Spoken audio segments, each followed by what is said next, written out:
Assalamualaikum dan salam sejahtera. Tahniah diucapkan kepada anak-anak kerana berjaya menyambung pelajaran untuk tahun ini di tingkatan 4. Tahniah buat anak-anak yang mengambil mata pelajaran aliran STEM. Untuk pengetahuan anak-anak, aliran STEM ini adalah aliran sains terdiri daripada aliran sains tulen. Pakej pertama dia sains tulen yang akan mengambil mata pelajaran fizik, kimia, biologi dan matematik tambahan. Dan ada pakej yang kedua yang mengambil fizik, kimia, matematik tambahan dan periksaan akaun. Dan pakej yang ketiga mengambil matematik tambahan dan periksaan akaun. Jadi tahniah kerana terpilih untuk mengambil pakej aliran STEM. Apa istimewanya STEM? Okey. Sebenarnya bila kamu duduk dalam aliran STEM ini, peluang untuk kamu sambung pelajaran itu sangat luas. Adakah kalau tak duduk aliran STEM ni peluang sambung pelajaran tu tak luas? Tak. Belajar dekat bidang aliran mana-mana sama. Yang penting kita sebagai individu tu kita yang nak belajar. Jadi bila kamu duduk dekat satu bidang yang bagus, kalau kamu tak belajar pun tak guna juga. Jadi yang pentingnya kamu kena sentiasa ingin belajar.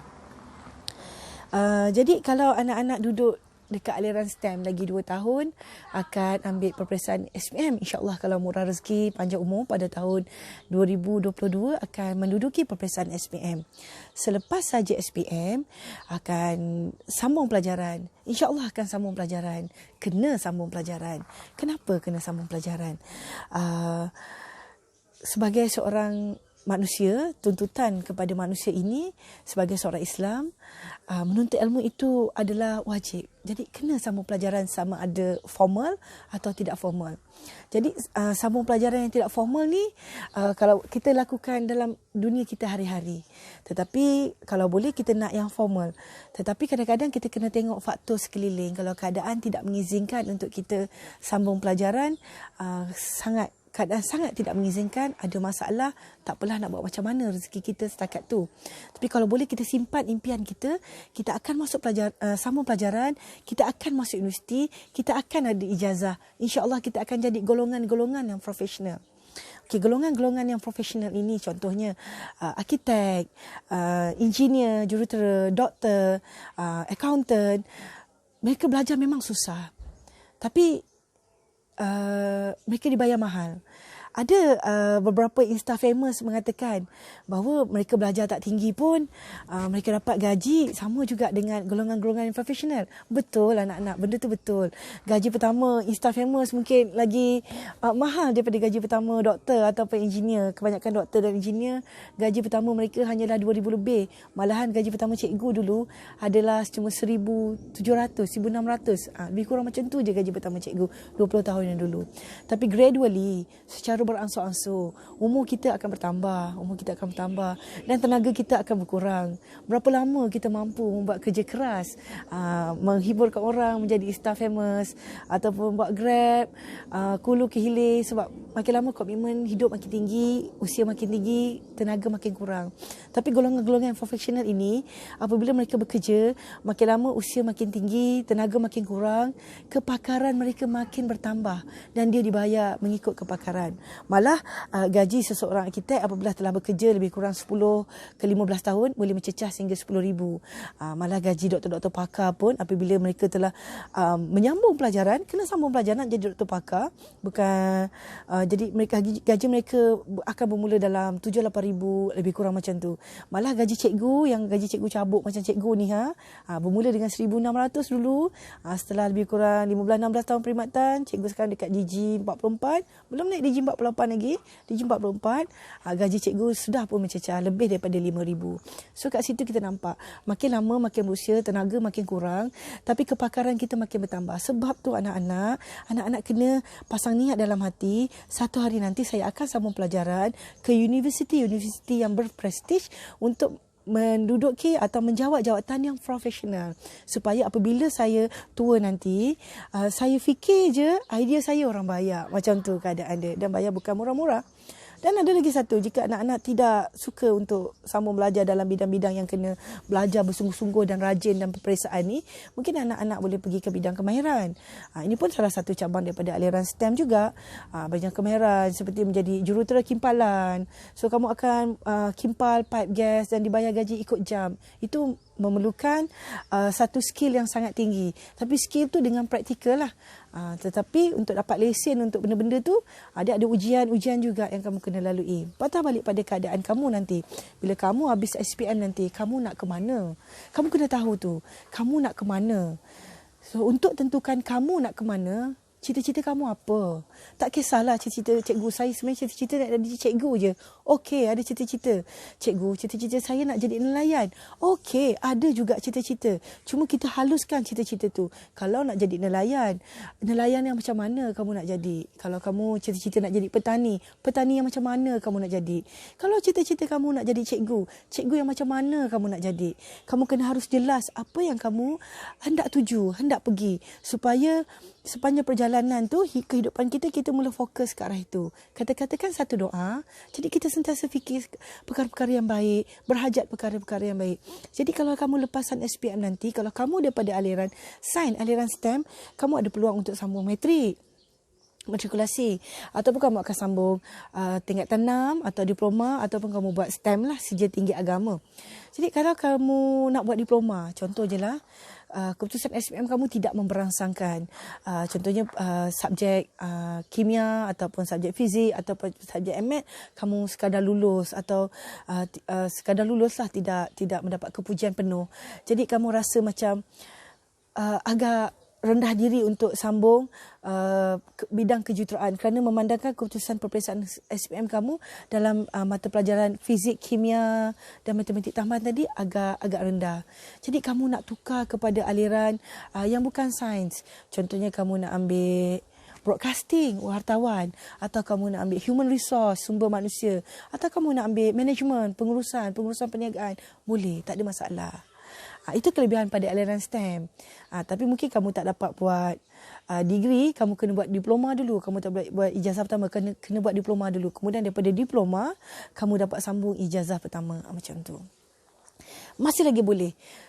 Contohnya macam arkitek. Arkitek adalah cabang daripada aliran STEM.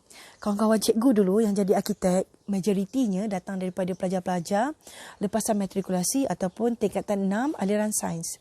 Tetapi dalam keadaan macam ni, apa-apa pun, sebab kita orang Islam, kita percaya kata-kata adalah satu doa. Kita percaya doa adalah senjata orang mukmin.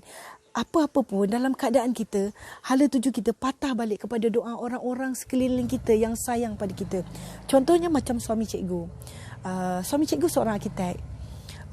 Residen arkitek sekarang bekerja dengan Pavilion. Betul lah. Suami cikgu masa dia belajar, dia tak tahu pun aliran STEM. Dia belajar je. Orang suruh ambil, masa tu PMR, ambil PMR, dia ambil PMR. Habis PMR, ambil SPM, ambil SPM. Habis SPM, orang kata kena ambil tingkatan 6, dia ambil tingkatan 6. Habis tingkatan 6, dia masuk USM. Kat situ lah dia jumpa cikgu. Okay. Dia masuk USM, dia ambil house building and planning, dia ambil architecture. Kemudian daripada architecture tu, dia kerja. Lepas tu bila cikgu explain kat dia, baru dia sedar dia bukan daripada aliran sains. Secara on paper, secara matematiknya, dia tak layak untuk ambil bidang architecture. Secara amnya lah. Tapi nak dijadikan cerita, kerana asbab dia nak sangat, dia mengimpikan dia jadi arkitek dan doa orang-orang yang sayang padanya, dia dapat ambil